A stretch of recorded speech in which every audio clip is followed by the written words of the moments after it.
Please be seated. Graduates, you did it.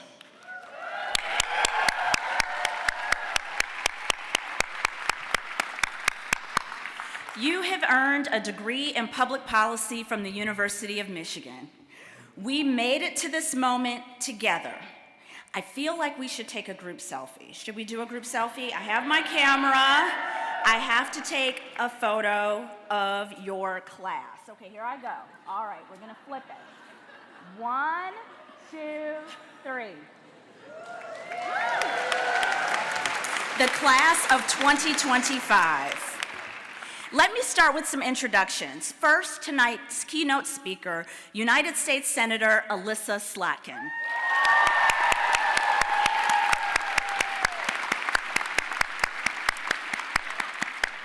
Senator, we are so grateful to have you here and look forward to your address.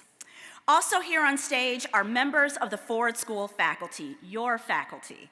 Colleagues, my heartfelt thanks for your brilliance and for your dedication to our students and the mission of our school. Please join me in thanking the amazing faculty of the Gerald R. Ford School of Public Policy.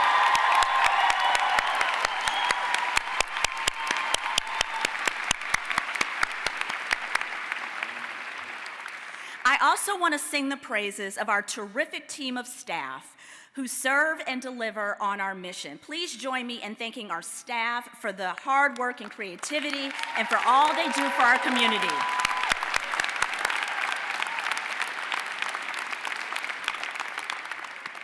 Next, I'll introduce a few folks on stage by name. Our outstanding associate deans are here. First, macroeconomist Catherine Dominguez, Associate Dean for Student and Academic Affairs.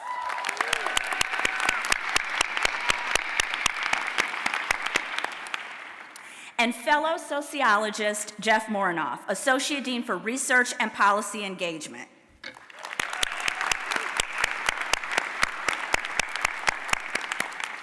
Catherine and Jeff, it's been an honor serving alongside you this year. Leading our academic programs are longtime Ford School leader, BA Program Director, and health demographer Paula Lance, who was also elected. Where's Paula? Dr. Lance was also elected by our graduates to speak on behalf of the faculty, and we look forward to hearing from you in a few minutes, Paula. Jonathan Hansen, who directs our master's.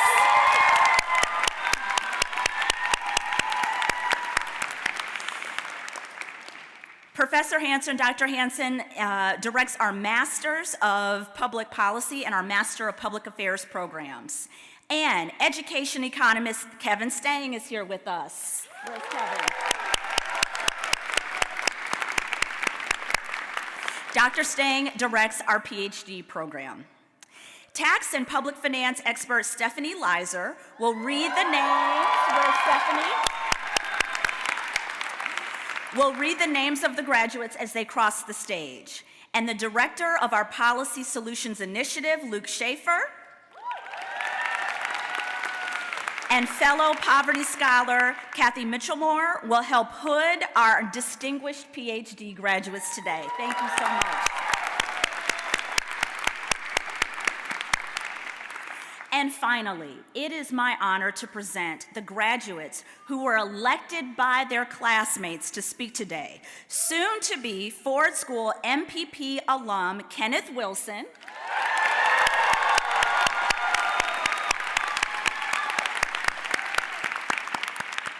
and soon to be BA alum Mary Grace Ortega.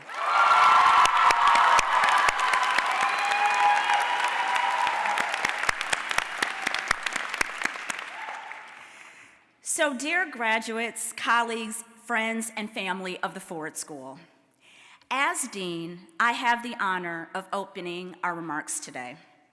As Dean of a policy school, at this moment, I also have the challenge of our opening remarks.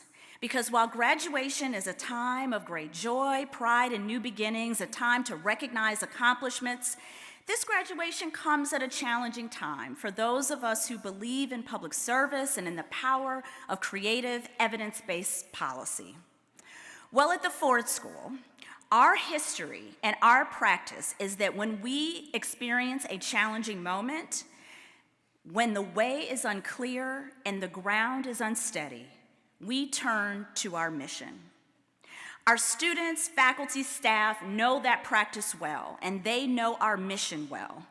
But for the families gathered today who might be wondering, what exactly did you study? What's a public policy degree? Please allow me to tell you more about what we do by reading our mission statement. It begins, the Ford School at the University of Michigan is a community dedicated to the public good. The Ford School is a community. That's what we say, and that's what we do. The 181 graduate students and 77 undergraduates we celebrate today have, I believe, found at the Ford School an inclusive, welcoming, and supportive community within this very large university. Our students, faculty, and staff are diverse across many dimensions of identity, background, and belief. I'll note in particular that 33 of tonight's graduates are international students. Shout out to the Global 40s. They represent 13 countries: Australia, China, Czech Republic, India, Indonesia, Japan, Kazakhstan, Pakistan, Russia, Taiwan, Uganda, Uzbekistan, and Vietnam.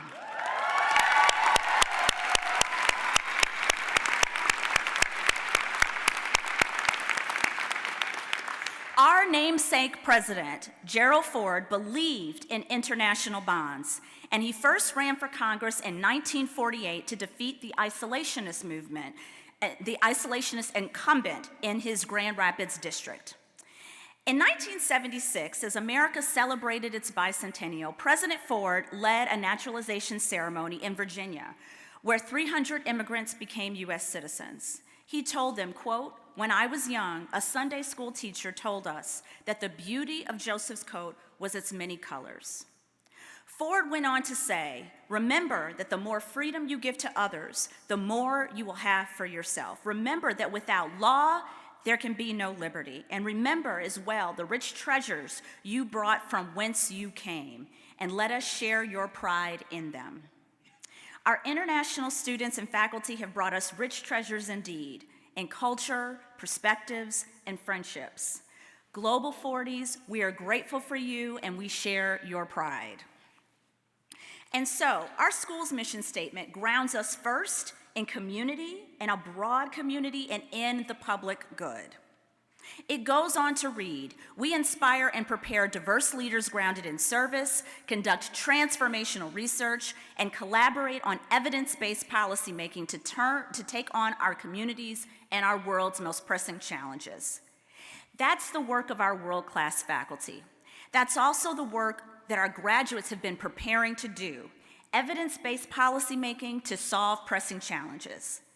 The classes of 2025 have worked hard to gain a toolkit for using evidence to solve problems. And students, you've heard me describe your Ford School education many times as what? A three-legged stool. But some of your loved ones might still be a little curious, a little uncertain about exactly what you're learning at a school public policy, so let me offer a brief tutorial. A Ford School education, that three-legged stool, is about policy analysis, policy communication, and policy leadership. Policy analysis is the use of evidence, quantitative and qualitative data, to call balls and strikes, to understand what's working and what is not, as we seek desperately needed policy solutions to our most pressing challenges. Policy communication is the use of oral and written expression to explain, elucidate, and to open the door for more people to be informed about the issues that affect our lives. And policy leadership is the integration of our analysis, our values, and our voices to offer a constructive way forward and to bring people along towards inclusive servant leadership. Graduating 40s, you have worked hard to gain this toolkit. You've puzzled your way through economics and statistics, through values and ethics and policy writing, all the while practicing for your mission of influence. You came to the Ford School dreaming of public service, wanting to make a difference in your communities. And now, 2 years later, you graduate at a time when the landscape for policy careers appears altered, at least for the moment, and when the profession of public service is itself being challenged. For many of you, the path you saw so clearly when you entered school is a bit obscured. Fog may cloud your individual road. Perhaps, and what's more, these political times we're living through feel like a thick fog too, in many ways. Rapid paces of change, misinformation, fear, and unpredictability may cloud our vision. Polarization and divisiveness are part of the fog too. We can't find or see each other, and that makes it very hard for us to collectively move forward. Brazilian author Paulo Coelho once wrote, "In uncertainty, we find possibility. Fog," he wrote, "forces us to take life one step at a time." Remember, dear 40s, that although your road may be blanketed now in fog, you're setting out with 3 important things. First, you've got a powerful pack on your shoulders. That's the toolkit, the education you've worked so hard to gain. You know how to think critically and analytically. You know how to write and speak. You know how to lead from where you are. Second, you've got a strong light right here in your heart. That is your sense of mission. You chose a school dedicated to the public good, to the collective. Keep that light burning and let it guide your steps. And finally, remember, as you set out on this road, that you are not alone. You've got good companions by your side. The Ford School is a network. It's strong, and the University of Michigan network is vast. You've made lifelong friends here. And remember, find new friends, new allies. Look for friends across all kinds of divides. Build bridges together. Find common cause. Because of your degree from the Ford School, you're starting with capital and credibility. You're positioned as someone capable of building those bridges, someone with intentions that are for the public good. So take one purposeful step at a time. I know that each of you will be a lighthouse in the fog to others around you. Remember that courage, clarity, and good purpose are contagious. 40s, I believe in the work we do here. I believe in each of you. My hope is that you leave here with belief in your hearts, belief in the education you've worked hard to gain, belief in each other and in the wider Ford School and Michigan networks, and belief in the power of public-minded people to come together and build the scaffolding and the structures that can promote health, well-being, justice, and peace. Congratulations, my 40s, and go blue.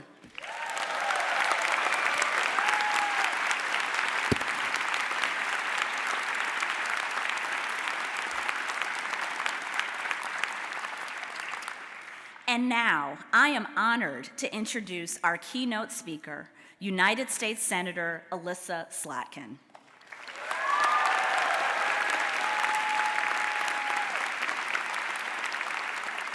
Senator Slotkin has lived a life of service.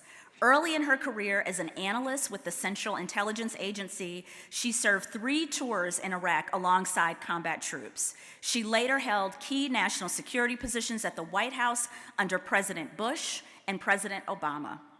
Senator Slotkin was inspired to run for the U.S. House of Representatives in 2018 by her experiences caring for her seriously ill mother while simultaneously battling health insurance companies on her mother's behalf. During her 3 terms in Congress, she championed expanding access to affordable health care, lowering the cost of prescription drugs, and bringing critical supply chains and manufacturing back to Michigan.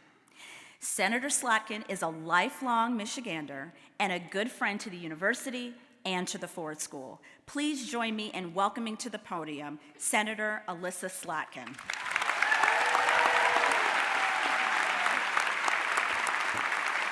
Thank you, thank you.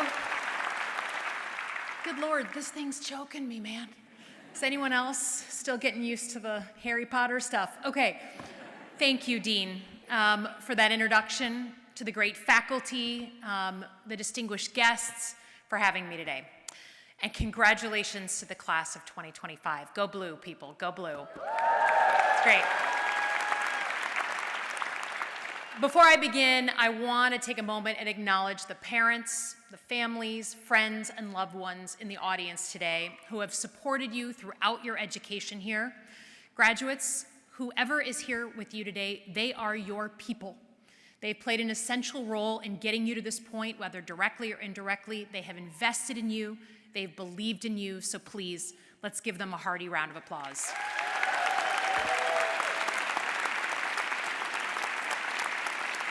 So I'm excited to be here today, although I'm disappointed this is taking place on a Sunday. I was looking forward to Thursday night at Rick's. Parents, you don't need to know what that is. But beyond beer and game days and the dreaded pub poll 3:30, there's one tradition that rises above all else here at the Ford School, and that's public service. As the dean reminded us, the Ford School, first and foremost, is a, quote, community dedicated to the public good. This is an institution that trains the next generation of public servants. Regardless of their roots or their political affiliation, Ford School alumni have dedicated their careers to better educating our kids, building an economy that works for everyone, keeping our citizens healthy and our country safe. That is the tradition you are entering today. This feels pretty familiar to me. I've spent my life in public service. I happened to be in New York City on my second day of graduate school when 9/11 happened. I was just a few years older than most of you here.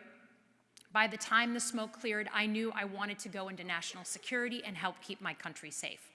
But it is hard to convey to those of you who are too young to remember just what a time of great cultural and political upheaval it was.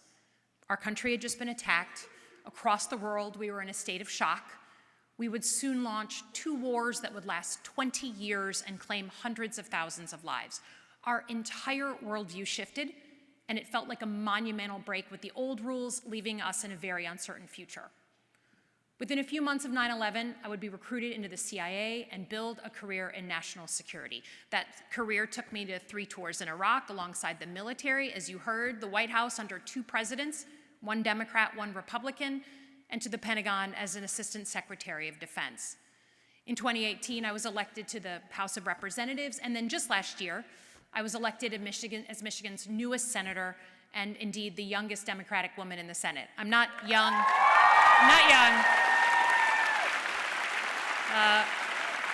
I am 48 years old, so I'm not young, but I'm young for the Senate. I've had the honor of serving alongside people in combat zones in Washington, in our great state of Michigan, people who believe in their bones that it is their job to constantly make our country better. That calling is all I know. So for the next few minutes, I want to offer an unabashed love letter to public service. And while I know that the group in front of me here, you don't need to be convinced to serve, you're graduating at a time when the very idea of service is under attack. I don't need to tell you that public servants have been fired, that programs have come under fire, or that agencies tasked with keeping us safe have been dismantled. The attack on the independence of institutions, including this institution, that were established to serve the public good. These recent actions have already shaped the beginnings of your careers. The good news is you are already embodying the ethos of service because of your resilience. Many of you graduated high school during the height of the pandemic. Some of you started classes online. You lived through 2 divisive elections and witnessed fundamental shifts in the international order. And now you're graduating into an uncertain job market topped off with a federal hiring freeze. And yet, you're not taking the easy way out. Many of you are pivoting to service in other places and in other capacities. Even as your calling comes under fire, you are still finding ways to serve. I commend you. Yeah, thank you. Let's clap for that.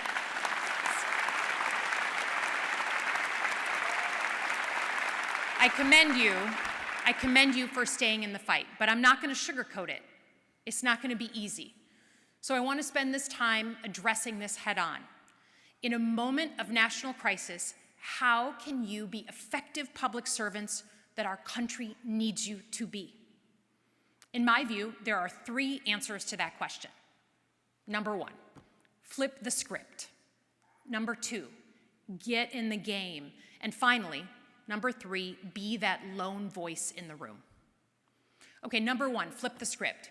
We've seen throughout history how, from times of chaos, something good has emerged. The New Deal was passed in the wake of the Great Depression. The liberation of Europe and the establishment of a new world order came after Pearl Harbor. And what we're seeing today is no exception. Our country is going through enormous change. Our citizens and our leaders are questioning the fundamental role that government plays in our society, and for good reason. The truth is, for too many Americans, our government is simply not delivering. Can you think of a single person who thinks that our healthcare system is working super well, or that our education system is hitting it out of the park, or that the American dream is accessible to everyone? Add to that the rapid change of technology, and it seems clear that we are in a moment that is ripe for new ideas. So regardless of whether I agree, and I usually don't, with the reckless change that Washington is carrying out, what I can say is that America is crying out for our government to change. And in a weird way, this moment gives us the opportunity to come up with a different vision, and hopefully a better vision, of the role that our government plays in our lives. That is where you come in. You bring fresh eyes, boldness, creativity, and what I can only imagine is a sense of constructive frustration that can help us break free of old ideas and figure out a new way to do it. So please, flip the script. It's a skill that our country needs now more than ever. Number 2, get in the game. When you become a public servant, an advocate, or a champion for a cause, it's typically because you believe in making the world a better place. That is admirable. A life of purpose may not, sorry parents, make you rich, but for those of us who are mission-oriented, helping people and making change are a different kind of reward. But my message for you today is that in order to truly help people, service must also be effective. And to be effective, you gotta get in the game, rather than simply comment from the sidelines. Let me give you an example. Again, related to that pivotal moment in my life when I got into service after September 11th. I was watching my country weather an unprecedented crisis and coming to terms with a new reality. I wanted to do what I could do to help. I wanted nothing more than to get in the game. Some of you may relate to that feeling. So when the opportunity came to join the CIA, I jumped at it. But that decision came as an unpleasant surprise to some of my friends and colleagues. Many of them had issues with the intelligence community, both past and present. Some of my friends knew I had my own concerns about the CIA and the wars that were just starting up. They were urging me to go work for a think tank or to get a writing job on a blog about the Middle East, which, by the way, at that point was the closest thing we had to social media. But in a weird way, those disagreements brought me to the CIA rather than pushing me away. I saw my job as a chance to speak truth to power and to help make the war as quick and successful as possible. I felt like the best way I could influence my country's national security was to change it from the inside, and I made myself a promise that if there ever came a point where I could do zero good from inside, I would quit. But I never felt that way. No matter how strong my disagreements, I always felt like I had the power to take action. Maybe it was a paragraph in a briefing that would make its way to the president. Maybe it meant ensuring that my leaders heard crucial information firsthand. Whatever the case, I had more influence as a junior analyst than I would have ever had tweeting or commenting on world events from the outside. It was more effective to my mission to get in the game than it was to snark on the sidelines. The lesson is even more important for you all today in this day and age. There are a lot of really safe places in public policy. There are a lot of places where you can find uncontroversial work that feels very pure and passes every possible ideological test. There are a lot of things you can tweet about or post about on social media. But if your mission is to create real and lasting change, you can't stop there. If you want to fix the healthcare system, don't rule out major organizations because of their stances on one or two issues. If you want to create stronger American schools, be open to organizations that may not align 100% with your politics. If you want to be a lawyer, don't quit because of the injustices of the justice system. No matter where you go, I want you to ask yourself, is your work actually serving the mission of helping people? Because now more than ever, your country needs you to get in the game. Final lesson. Be the lone voice in the room. When you're advocating for a cause, there will inevitably come a time, if it hasn't come already, when you speak up for something you believe in and you are the lone voice in the room. Maybe you're advocating for something that no one else supports, or you voice an opinion that was met with crickets in the room, or you disagree with your boss and start feeling that weird vibe in the office. Speaking up is hard. It can be tempting when faced with opposition to simply keep your head down and agree with people who are more powerful or experienced than you. Being the lone voice in the wilderness feels exposed and dangerous, but there is tremendous value in being that lone voice in the room. In fact, if you are a true public servant, it is your obligation to be that voice and speak that truth to power. Again, I learned this as a young analyst. For years, President Bush had been going to TV to tell Americans that the war in Iraq was succeeding. But as someone who had spent years on the ground in Iraq, my colleagues and I were seeing a very different story. A full-blown insurgency and terrorist campaign was raging. American soldiers were being targeted and killed. Iraqis were attacking each other, and the economy was collapsing. The truth was that President Bush had been insulated from the real status of the war. The people around him were giving him a rosy picture of our strategy, claiming it was working. It wasn't until 2007, when the crisis became undeniable, that he decided to change strategy. And in that process, he decided to change how he was receiving intelligence about the war. He did something pretty interesting. He told CIA leaders he wanted to hear directly from baby CIA analysts in the Oval Office every Monday without their bosses present. When the word of this came down at the CIA, my boss asked a group of us who wanted to volunteer for that first really different briefing. Okay, my hand shot up, like, this is my entire reason for being in my job. So, the next Monday, I went down to the Oval Office. I was, at best, 30 years old, 29 years old.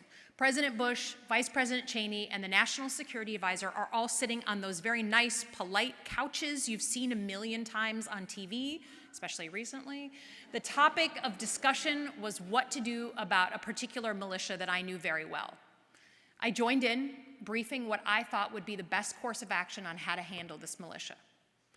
What happened next, I can only describe to you as a healthy debate. It was cordial and respectful, but it was very clear that the president did not agree with me on what to do. The vice president and the national security advisor were on the president's side. But I knew that the president's decision would have real consequences on the ground, so I continued to push politely but clearly back. To be honest, I was sweating my ass off. But here is the kicker. I walked out of that Oval Office after that briefing, and the National Security Advisor pulled me aside, and he said, look, if you can argue with the president and not piss him off, you should come and work here. And the following Monday, I started work at the White House. Speaking up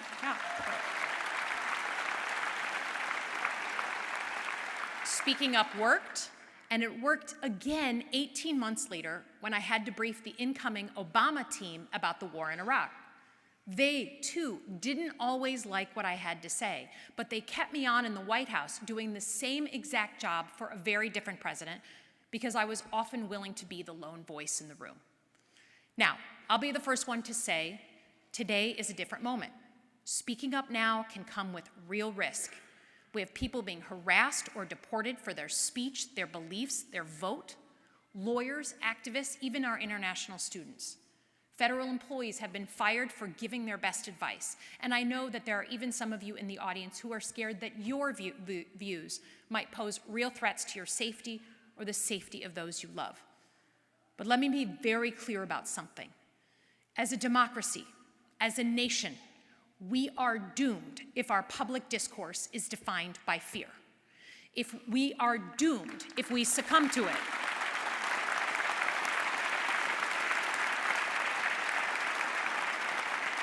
What happens if everyone preemptively censors themselves because they're scared of being the only voice in the room?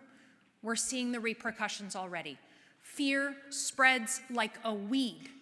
The only way fear stops being effective is if we collectively push through it. Because just as fear is contagious, so is courage. First one voice, then 5, then 100. And on social media, even 100,000 in a single hour. So please, be that lone voice in the room. You will not be alone for long. So, those are my 3 lessons. Flip the script, get in the game, and be the lone voice in the room. Still, being a public servant today is not going to be easy. You are entering the world in a moment of drastic change. But I want to close with this, in the hope of giving you some comfort.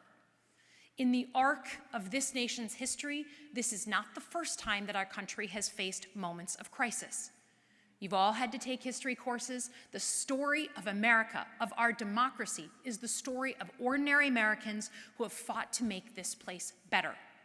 We owe our progress to the good people who spent their lives pushing for change, challenging institutions, standing up to injustice. To the generations before us who fought fear of violence and retribution and isolation and kept going. If any of them had given up, most of us wouldn't be here today. I certainly wouldn't be addressing you as a US Senator. So we can't give up. We do not have that luxury. And frankly, we don't have the right. We stand on the shoulders of people whose struggles spanned years, decades, even centuries, and we cannot wallow in despair. As you begin your careers, I urge you to see yourself as part of this American arc of history. You are now joining a long tradition of making our democracy more perfect. We've been doing it for nearly 250 years in good times and in bad. And now it is your turn to join the fray. The school has prepared you well. You have everything you need, and your country needs you. Thank you to the amazing class of 2025 for caring about your country and your community. I welcome you into the Fellowship of Public Service, and I cannot wait to see what you're about to do. Congratulations. Thanks, everybody.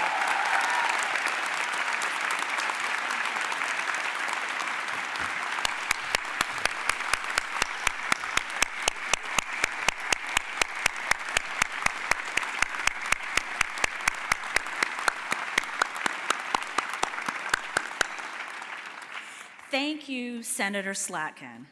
While we process that amazing message, we've got a special musical treat coming up next. Our music this afternoon is being provided by the talented Ann Arbor Community High School Jazz Band. Please join me in welcoming them back to the stage to perform a Michigan classic.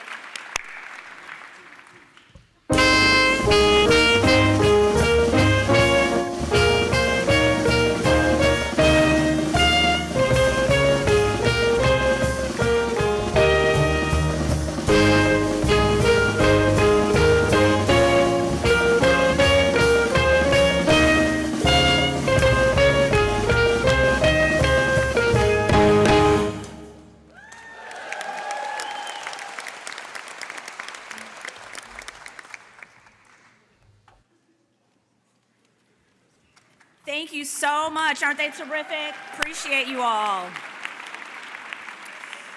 So each year, the Ford School's graduating students elect people to play key roles at commencement. One faculty member is chosen to speak to the class, and our BAs and Masters graduating classes chose their representative student speakers. So for the faculty speaker, the classes of 2025 elected Professor Paula Lance.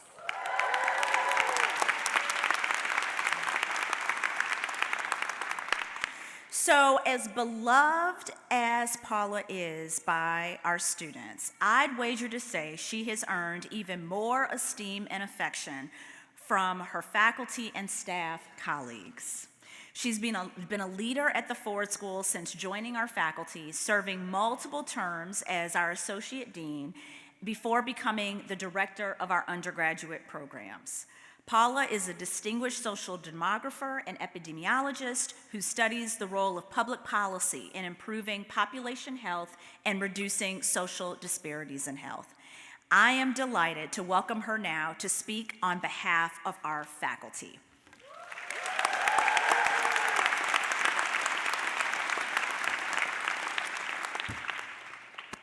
Greetings to everyone, and first to my wonderful faculty and staff colleagues, Senator Slotkin and other distinguished guests, to the family and friends assembled here today, and most of all, Ford School graduates. It's all about you today. I am deeply honored and humbled to be here at this podium on this very special day. I'm here with my water and my tissues and my heart on the sleeve of this giant weird robe. Honestly, it's really an overwhelming time to stand in front of a group of people. What a time to be graduating with a degree in public policy, right? The past 105 days have brought an unprecedented deluge of federal government policy, executive orders, and administrative actions with enormous ripple effects across the country and the world. It's indeed a crazy and confusing and foggy time, and there's much to say. In my time today, however, I want to remind you about three simple things.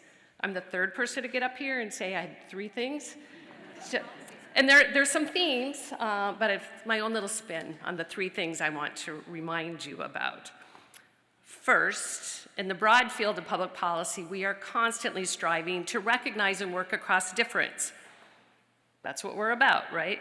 And of course, some of these differences and disagreements derive from partisan ideological differences in politics.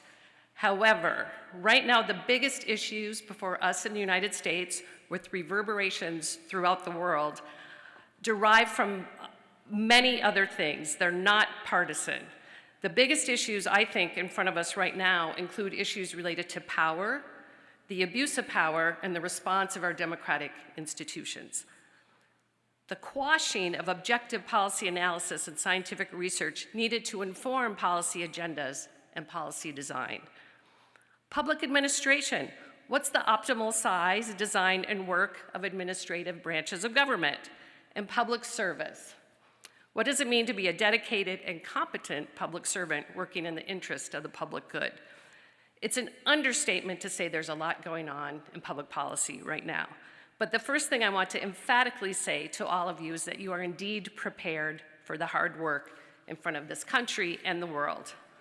And you're prepared because of all the pillars of your Ford School education, your deep knowledge of the complex issues of the day, your sophisticated skills in objective policy analysis and policy design, your adroit communication and leadership skills, your ability to articulate the role of values and ethics in public decision-making, and your dedication to public service and the public good. There's a lot at stake and much to be done. And for me to say this is not a partisan statement. The work ahead of all of you is about doing what is right for the public good.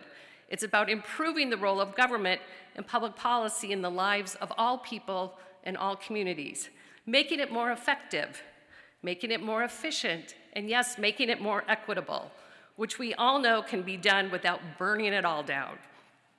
You're prepared for reform and change, for building and strengthening, for innovation and progress.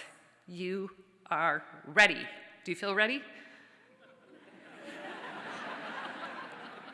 You are ready. All right. And in taking on this important work, I want to remind you to really lean into your own personal brand of leadership to make a positive difference. And this comes from knowing and understanding your own core values and personal mission or calling, your own North Star, or the bright light that guides you towards your goals. Oh God, she said North Star. How cliche, right? But bear with me for just one moment. I recently went to a show at the University of Michigan Planetarium, 2 blocks down the street, and I was reminded about the very special nature of the North Star. The North Star, or Polaris, is one of the brightest stars we can see in the northern hemisphere sky. But the polar star has a much more important property than being bright. Polaris does not move in the sky. It sits above the North Pole and it stays grounded, fixed, and secure while everything else in the sky moves around it. Polaris for centuries has served as a beacon for nomads, for brave explorers, and for ships upon stormy seas. Not only because it's bright, but it stays fixed and thus helps to guide and navigate, to reach destinations and to survive. Graduates, you are heading out on voyages towards many important destinations. Reducing child poverty, reforming the carceral state, improving education quality and opportunities, environmental justice work, creating effective economic, energy, healthcare, and housing policies, development work in the global south, protecting human and civil rights, fair and just immigration policy, international security and diplomacy, public interest law, addressing structural inequality and racism. I could go on. There's so much more you're going to go out and do in the world. As you head towards your envisioned destinations, please stay focused on your own personal North Star for grounding, guidance, and navigation. Keep reminding yourself about where you're headed and why. Stay true to what brought you to this field and the Ford School in the first place, and why you are seeking to make positive public change.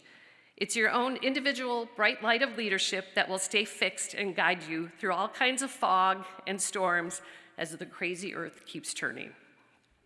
And third, please take the time to take care of yourselves. When I was a young mom with 2 little kids and a full-time job working in state government while trying to finish my PhD dissertation, I had a note on my refrigerator that said, "Never confuse having a career with having a life." Today I'm going to revise that a little bit and say to you, never confuse taking time for family, friends, and self-care as a sign of privilege or weakness. You are all going to be working very hard to make the world a better place. Wherever your journey is taking you next, you'll be working in unpredictable, unstable, and challenging times. So you're absolutely going to need to take the time to recharge, refresh, and regroup. We all know the saying, just because you can carry the weight doesn't mean it's not heavy. So what are the things that give you inner peace, that help you sleep, and help you refresh? Right now, I want you all to just take a deep breath and think of the people who mean so much to you, including your family, of course.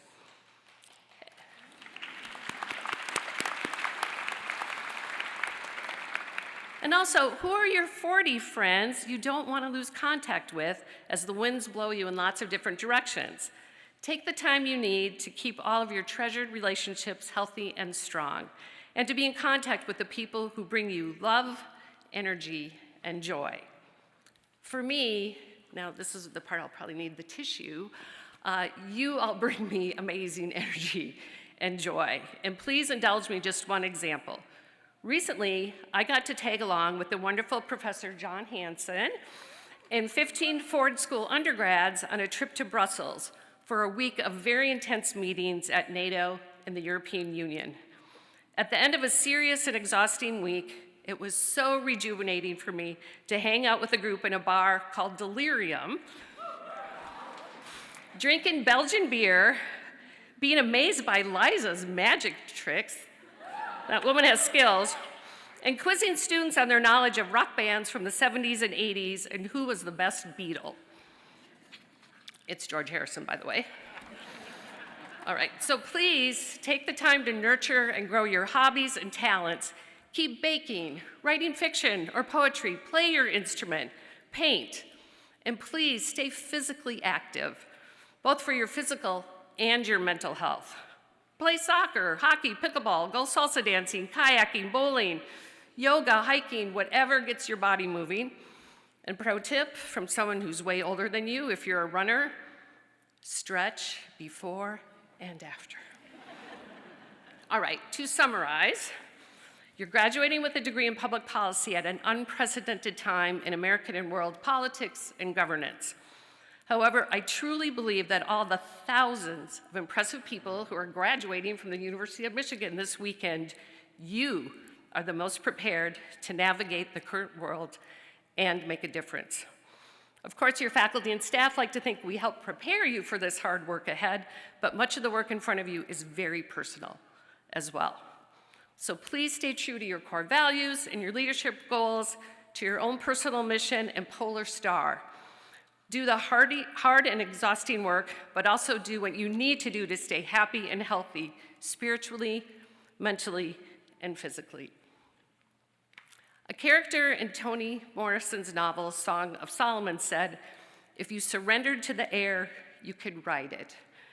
So to all of you beautiful 40s, surrender to the air and winds, which are gusty AF at the moment, and ride them.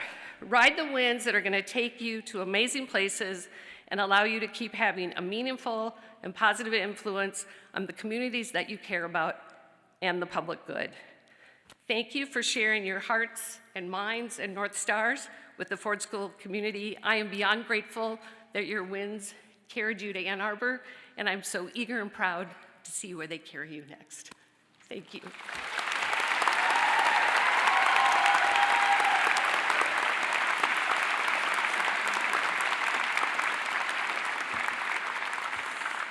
Thank you, Paula. Our next speaker was elected by the undergraduate class of 2025.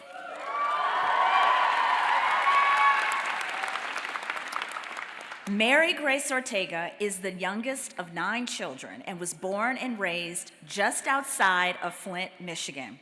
She has earned a BA in public policy and a minor in business. She is a member of Phi Beta Kappa Honor Society and an Angel Scholar. At the Ford School, Mary Grace served as co-president of Students of Color in Public Policy. Her policy area of interest is child and family policy, and she worked as a research assistant for our Poverty Solutions Initiative. While at Michigan, she also completed internships at the White House and at the Washtenaw County Public Defender's Office. Next year, she will join the Jesuit Volunteer Corps in Philadelphia to work as a pro bono case manager before applying to law school. Mary Grace asked me to mention that her father, Jesse Ortega, gave the 1981 commencement speech for Cal's Berkeley's School of Engineering. Mr. Ortega, she's so proud of you. I am so pleased to welcome Mary Grace Ortega to the podium.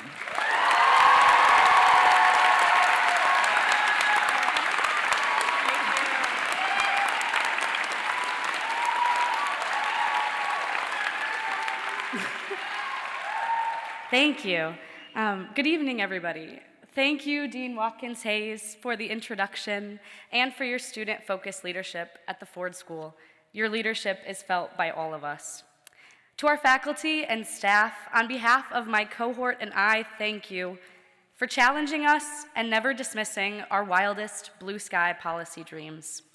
You are the reason we continue to believe we can change the world through creative and empathetic policy solutions. To all of our friends, family, and especially our parents, thank you for being the reason we are able to be here today. Your love, support, and sacrifice allows us to dedicate our lives to studying public policy. To my friends, family, and my parents watching at home and in the audience today, you are and will always be my foundation and my inspiration. Thank you for answering every phone call, listening to every policy hot take at every family gathering, and for never letting me doubt myself. I love you so much. Finally, I would like to thank God for bringing me this far and for continuing to guide every step that I take. So, why do we study public policy? For me, when I was 5, I first noticed people living unsheltered in Flint. So naturally, at 5 years old, I proclaimed that I would be a fashion designer by day, and I would run a homeless shelter at night. It was my version of the ideal superhero. And I know all of my fellow students had a similar superhero in mind. At that young age, we knew it wasn't just to live a human being to die on the street. We grew up practicing active shooter drills in middle school, witnessed the murders of George Floyd and Breonna Taylor during high school, and are now watching human beings be rounded up and sent to foreign prisons without due process. When we started college, we wanted a degree that could influence these systems, promote justice, and reduce economic, social, structural, and political violence. I feel an immense personal and moral responsibility as a human being to use the power of policy to lessen harm for the unsheltered person, for the single mother, for the refugee, for the child who won't get food tonight because their family is systemically unable to afford it. Much of the harm included in these examples, is done through policies. And I know each of you feel a personal and moral responsibility to bring about change in the areas you care most about. Now, what mechanism, what degree, what field of study could allow us the chance to impact some or all of these issues and injustices? What could offer resources and rehabilitation to those battling addiction, offer aid to those in countries engulfed by violence, or build up educational institutions and trade schools so that all children in America can pursue lifestyles that align with their passions? What field of study can provide housing that pays proper respect to veterans willing to die to protect our country and offer legitimate pathways to citizenship for those hoping for a chance to rebuild and prosper in America? Today, we recognize the immense impact and responsibility of our degrees in public policy.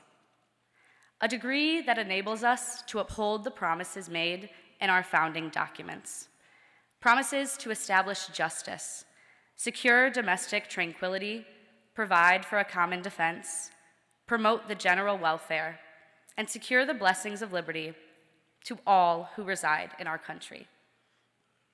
Now, policy is no stranger to violence, especially as we watch government action turn policy into a weapon of authoritarian power, used to restrict free speech, to harm our country and those within it. So why do I choose to believe that policy can uplift communities, empower families, and protect people? Because for the past 2 years, I have sat next to you, my fellow 40s, my friends, who are committed to addressing each and every one of these policy areas, people who have a personal conviction like mine to use the power of policy for the public good. My cohort has brought lived experience and genuine passion to every class discussion, election debrief, and bar crawl that we have. After spending only 2 years with all of you, my friends, it is evident that you chose to study at Ford not only to be learners, but also active participants and stewards of the public good. Policy is not something we chose to study just for the sake of learning. We study it for the sake of doing. Every class, assignment, and presentation at the Ford School directly mirrors an action in the policy world. This degree does not just represent the assignments, readings, and exams, but the actions and changes that we have and will continue to make. After we leave the safety of Ford, we will have many complex, difficult, and interconnected decisions to make. And my hope is that every path we take always be dedicated to ensuring liberty and justice for all. May we never be complicit in times of injustice. May we recognize that life is more than accumulating wealth and power, and may we never forget that passion that led us to studying public policy. We are leaving the Ford School at a particularly critical time to be doers of the public good. May we remember that all policy is people and all systems are intentional. May we be critical, strategic, and kind, and may we remember and use our privilege that this degree gives us to reduce harm and violence, not perpetuate or contribute to it. We are graduating at this moment, not by accident or coincidence. It is not merely fate or happenstance.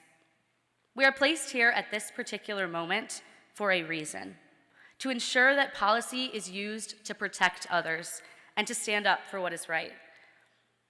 There's a quote that I think perfectly captures this moment, a Bible verse that is on my cap and has been replaying in my mind since January 20th. It is from a story about a queen who risked her life for her people, a queen who was placed in a critical time to stand up for what was right. This quote comes from the book of Esther, chapter 4, verse 14. For perhaps this is the moment for which you were created. To each and every one of you, thank you for making Ford a second home for me, a place where I met the most brilliant, empathetic, funny, and kind people that I have ever known. Thank you, class of 2025, for being the reason I continue to believe in the goodness that can come from public policy. Congratulations, thank you, and go Blue!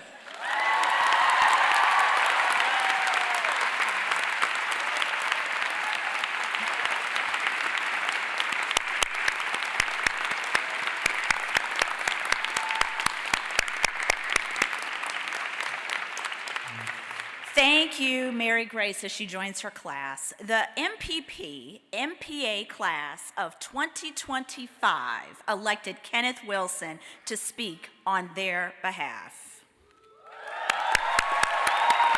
So Kenneth Wilson is, the introduction is gonna be amazing. Watch this, watch this. Kenneth Wilson is Dene from Arizona. He earned a master's degree in public policy today. He's been a leader at the Ford School, serving as president and financial chair of the Students of Color and Public Policy Group, and as a GSI for an undergraduate seminar in energy policy. Kenneth completed his summer internship in DC as an analyst with the German Marshall Fund. Before attending Michigan, Kenneth spent 3 years teaching American history at a high school in New Orleans. He also served as the offensive coordinator of the school's football team, implementing a playbook and coaching players in skill, strategy, and character development. Kenneth has a BA in history from Syracuse University's Maxwell School, where he served as secretary of the Native American Student Program. Kenneth, it is an honor to welcome you to the podium.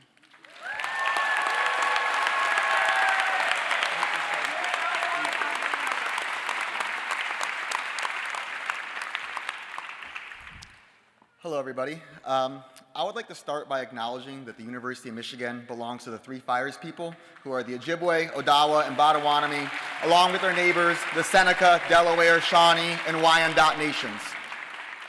I would also like to state that we currently have the power to prevent acknowledgments like this from having to be made in the future on behalf of other forcibly removed people, such as Palestinians.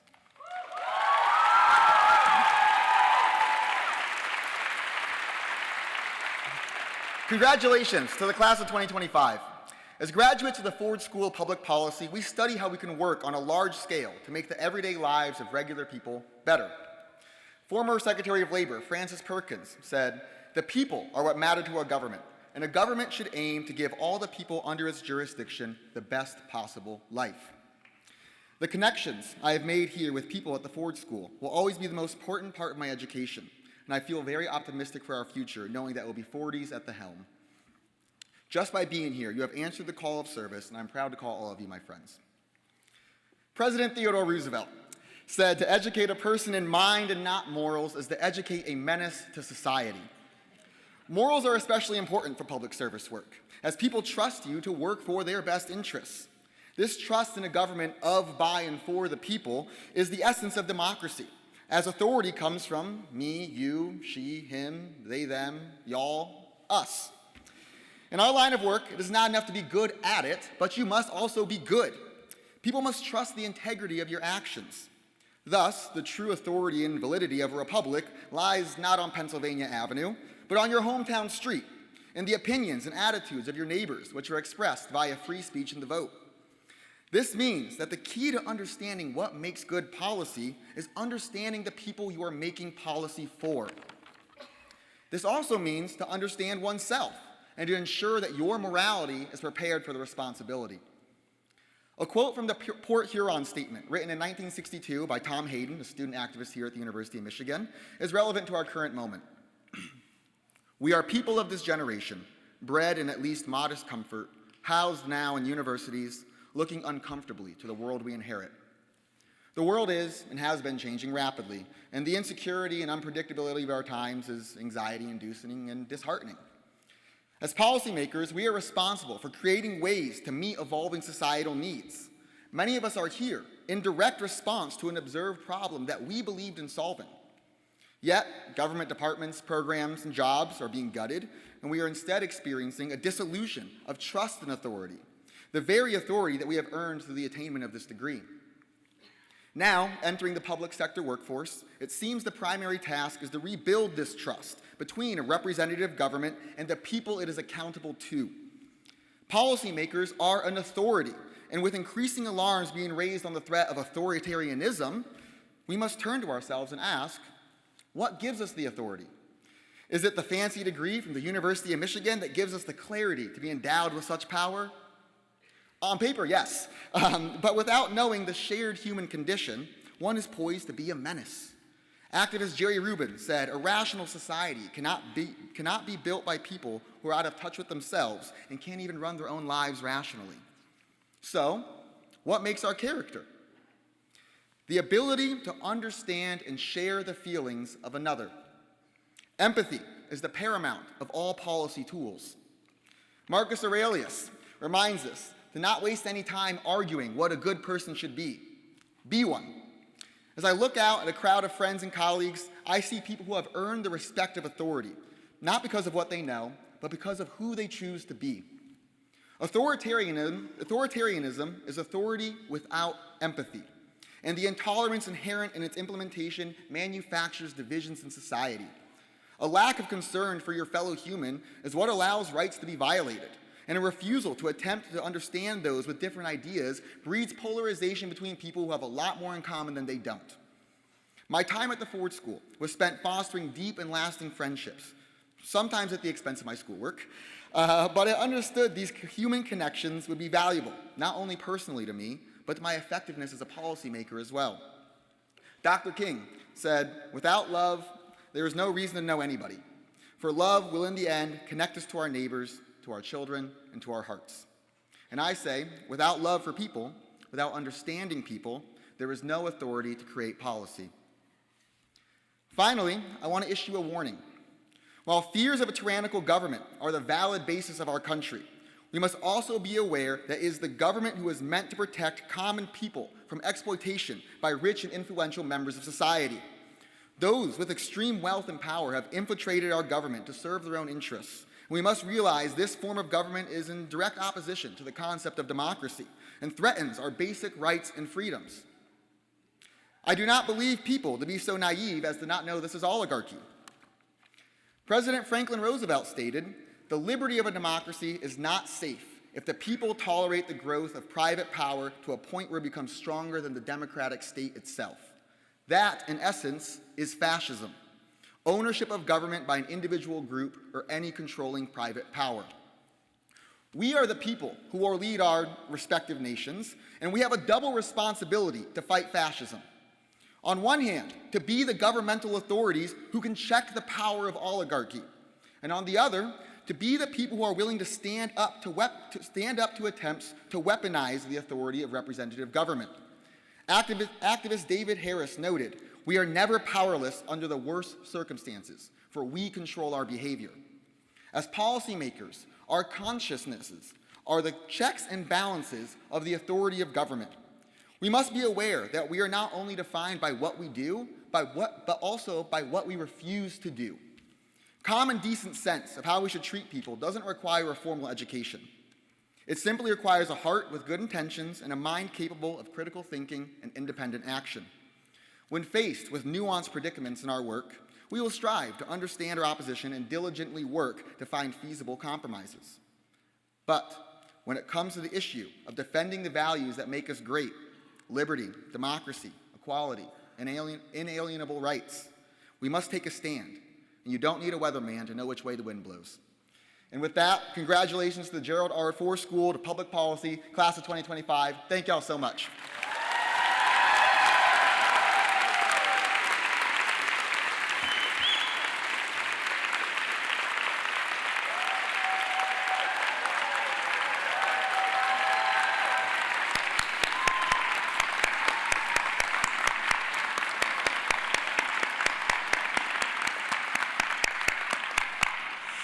Thank you, Kenneth. We are now at the moment that families and friends have been looking forward to all afternoon. Our graduates are ready to come to the stage and receive official congratulations on a job well done. Please try to hold your applause until the end, and families, please do remain seated to keep the aisles open for our graduates and staff. You'll be able to order a professional photo of your graduate after the ceremony. So this year, the names will be read by Professor Stephanie Leiser. Stephanie's expertise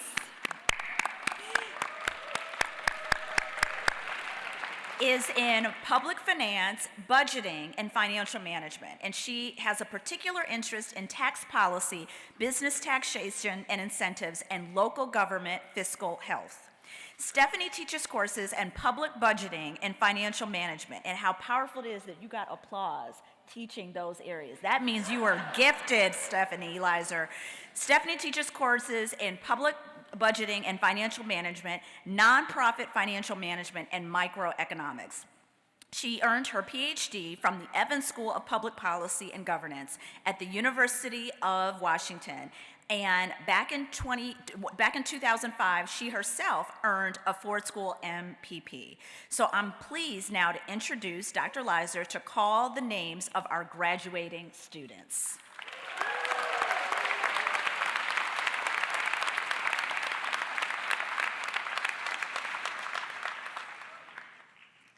Thank you so much. It's a distinct honor and a genuine pleasure to be able to do this and present to you the class of 2025. So first, I'll invite our doctoral students to stand and move towards the stage, and invite my colleague Kevin Stang to assist with hooding our first graduate. Billy Huang is completing his Doctor of Philosophy in Public Policy and Economics. He'll be defending his dissertation, Essays in Labor Economics, later this summer.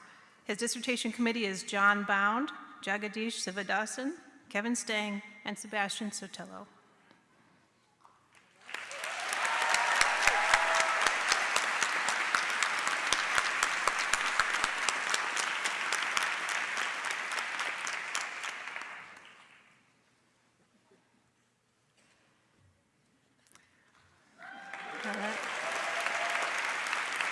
I now invite Luke Schaefer and our next PhD candidate to the front of the stage. Catherine Rose Zucker Richardson has earned her Doctor of Philosophy in Public Policy and Economics. She successfully defended her dissertation in April, titled Safety Net Stress, Economic Responses to Complex Program Design. Her dissertation committee includes Sarah Miller, Mel Steffens, Luke Schaefer, and Basit Zafar. She plans to work for a year as a postdoc at Georgetown University before moving on to an assistant professor at the La Follette School of Public Affairs at the University of Wisconsin.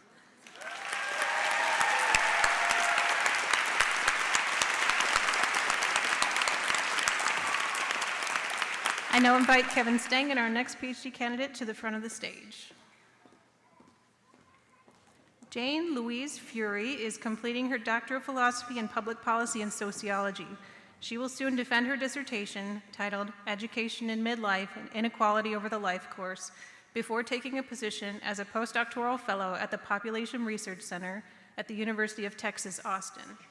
Her committee includes Elizabeth Armstrong, Deirdre Bloom, Fabian Pfeffer, Kevin Stang, and Ganjun Chu.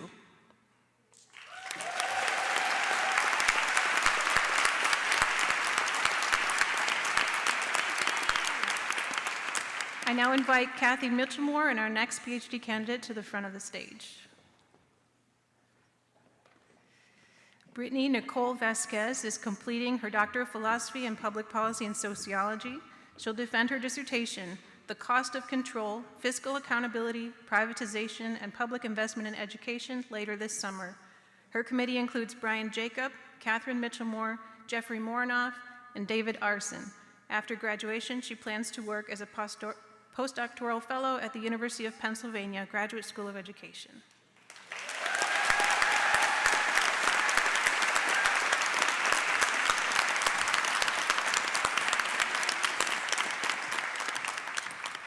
I'll now introduce our Masters of Public Affairs and Masters of Public Policy graduates, and I invite my colleague John Hansen to come up across the stage from me to present our graduates with their class photo.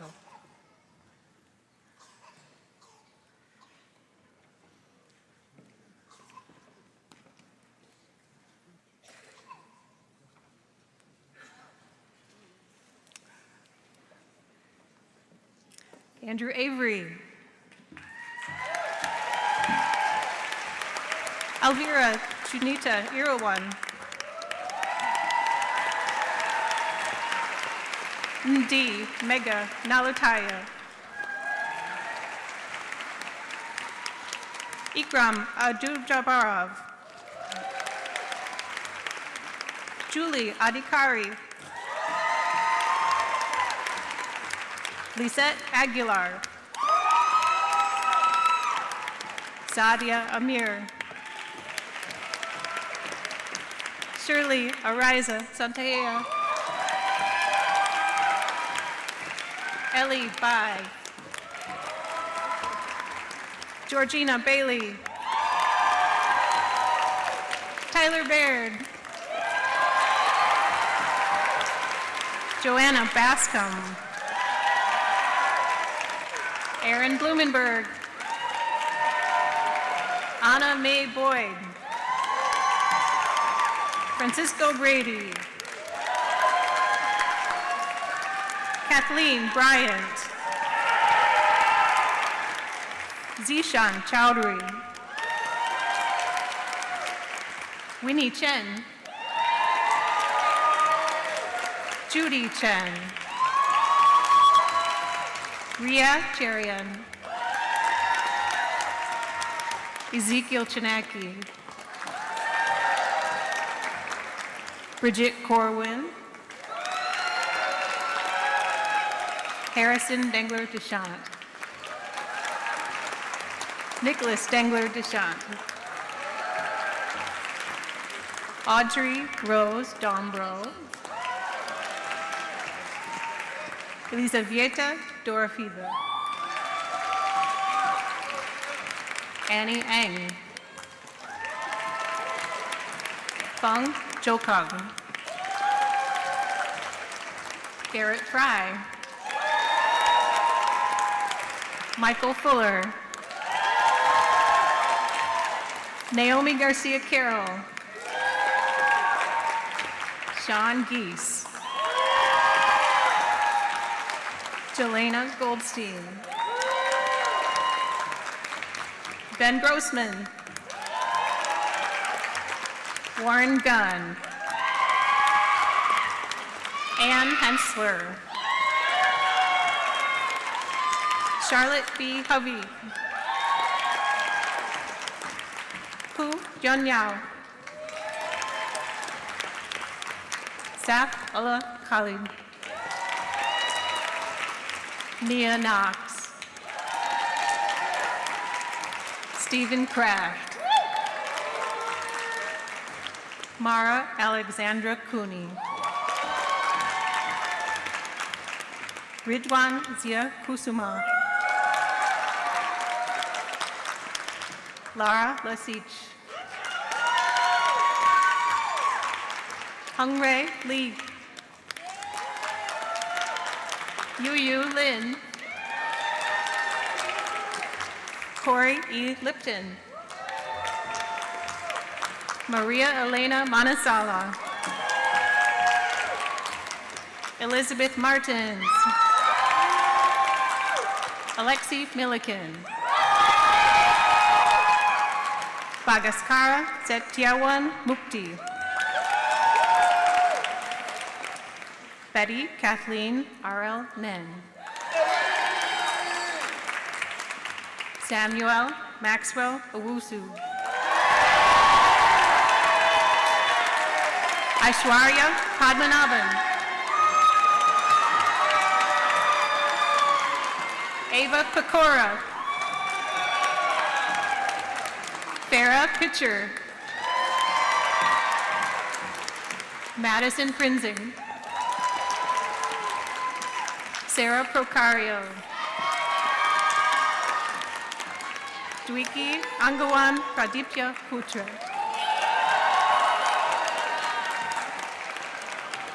Shunbo Chiu. Kavita Rani. Huan Yu Ren. Shunsuke Saito. Abdullah Tarabishi. Makaja Verna. Maya Ruth Walters. Elisa Chiafeng Wang. Jiayi Wang. Xixi Wang. Donald Weissmiller.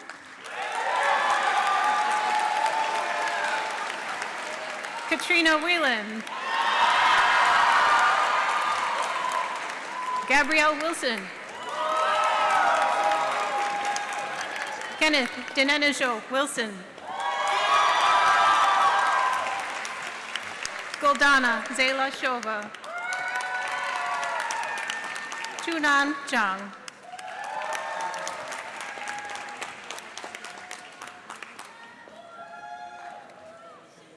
And I'll now introduce our BA graduates, and I invite my colleague Paula Lance to come up across the stage from me to present our graduates with their class photo.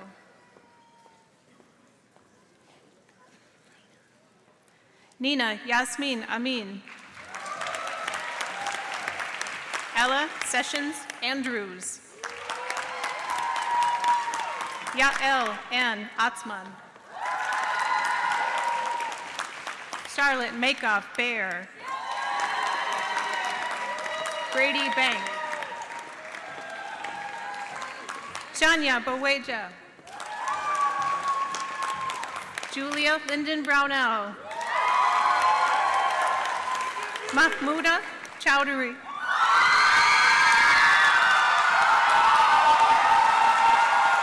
Audrey Clayton.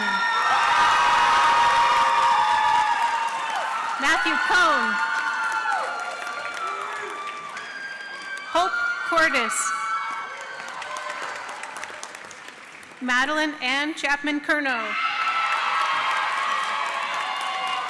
Elizabeth Ann Kushner. Eric Dare. Martin Estrada. Varun Ganesan. Lucas Hames. Taryn Ingalls. Jessica Iser. Martin S. Johnson. Kira Kilty. Katie Sue Kime. Isha Khan.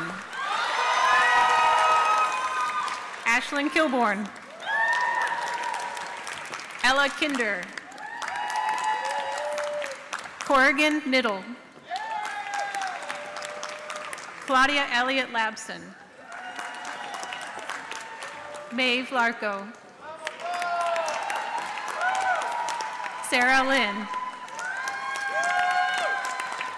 Christian Laredo Duran.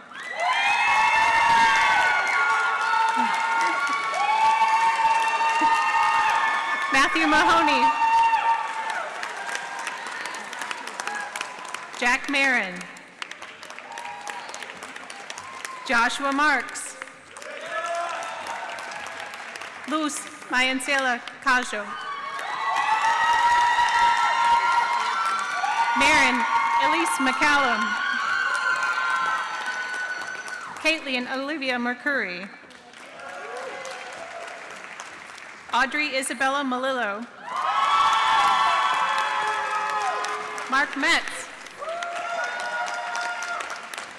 Matthew Mogul. Gabriella Mosey. Akila Mulapudi. Sarah Nivert. Terry Nguyen. Abby Oakes. Jordan William Orr. Mary Grace Catherine Ortega. Chloe Jane Outland Knickerbocker. Devin Parikh. Lauren Catherine Peck. Julia Lynn Pelletier. Anna Robb. Stanley Rhodes. Kaylee Reines. Macy Robertson. Arisa Ray Rosen. Rachel Sanders. Om Shah. Molly Sherry. Jessica Molly Siegel. Isabel Cora Simons. Amanda Solomiani. Cyrus Sunavala. Christina Suarez. Sachin Sukumar. Joanne Sad. Ishwar Surendran. Aime Sustaita. Guinevere Tatara. Agastya Tumalapalli. Lindsay Van Buskirk. Stephen Farrell. Charlotte Vincent. Kay Volmar. Alex Wong. Nikki Widra. Michael Wilson. Isabella Wong. And Sophia Wynn.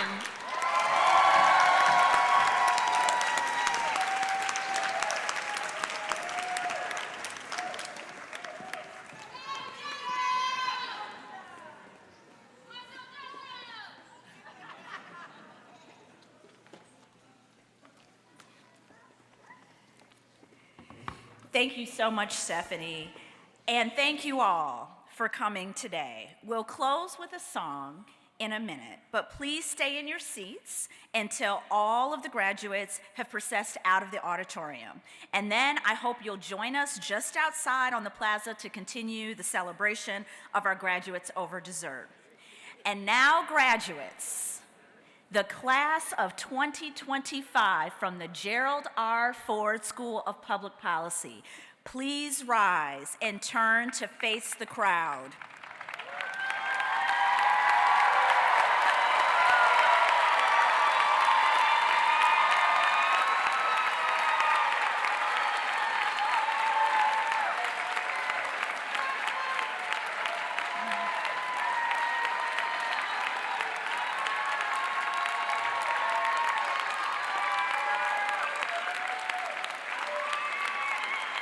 Now, as you receive this love, you all have achieved something wonderful. But as we can see, you didn't get to this moment by yourself.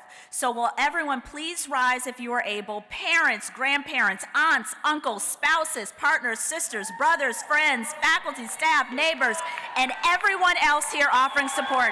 Graduates, please show your people some love.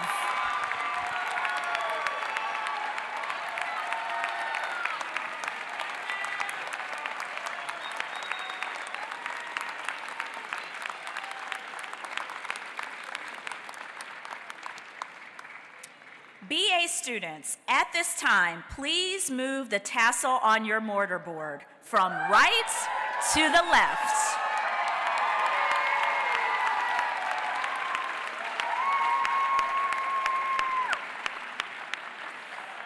And now, it is my distinct pleasure and my very sincere honor to present to you the Gerald R. Ford School of Public Policy, Class of 2025.